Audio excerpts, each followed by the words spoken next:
और रोहित के पास एक पिस्टल में 13 राउंड कारतूस थे।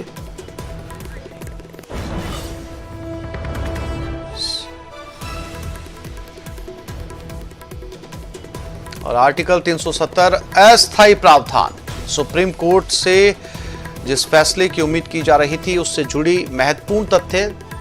370 अस्थायी प्रावधान था। इस वक्त पूरे देश की नजरें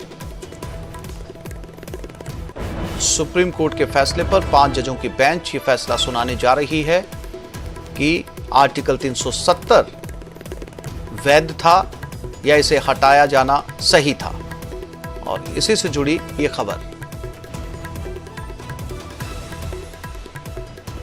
विलय के बाद J&K अलग राज्य नहीं रहा, CJI का कहना है। केंद्र के हर निर्णय को चुनौती नहीं दी जा सकती। सुप्रीम कोर्ट से महत्वपूर्ण फैसला सामने आया। आर्टिकल 370 एक अस्थायी यानी कि टेम्पररी प्रावधान था और केंद्र के हर फैसले को चुनौती नहीं दी जा सकती। विलय के बाद J&K अब अलग राज्य नहीं रहा। युद्ध के हालात में 370 अंतरिम व्यवस्था थी जो की गई थी, यानी कि टेम्पररी। राष्ट्रपति शासन की वैधता पर दखल नहीं।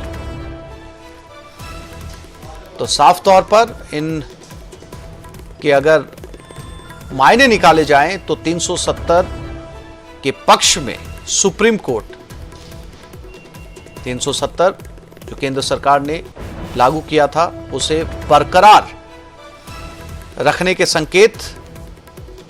CJI का कहना है केंद्र के हर निर्णय को चुनौती नहीं दी जा सकती। युद्ध के हालात में 370 यानी कि धारा 370 जो लगाई गई थी वो अंतरिम व्यवस्था थी, एक टेम्परेरी सॉल्यूशन था। राष्ट्रपति शासन की वैधता पर भी दखल नहीं दिया जा सकता, CJI का कहना है। तो एक अस्थायी प्रावधान था। जम्मू कश्मीर भारत का अभिन्न अंग है। जब उसका विलय कर लिया गया था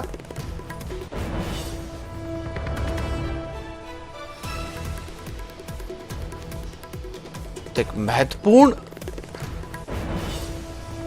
खबर इस समय सुप्रीम कोर्ट से। CJI विलय के बाद J&K भारत का अभिन्न अंग बन चुका है।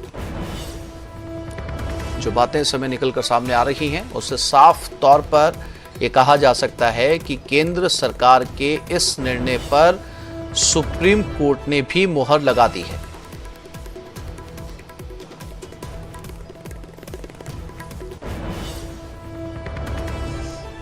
CJI ने कहा कि युद्ध के हालात में आर्टिकल 370 लगाई गई थी।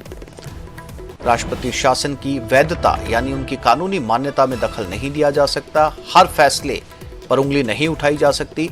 हर फैसले में दखल नहीं दिया जा सकता।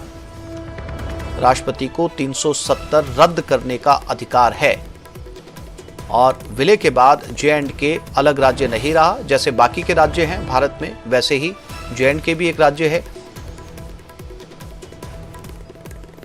युद्ध के हालात में एक टेम्पररी यानी कि वैकल्पिक व्यवस्था की गई थी, लेकिन इसे बनाए रखे जाना या इसे हटा देना ये पूरी तरीके से राष्ट्रपति के अधीन आता है।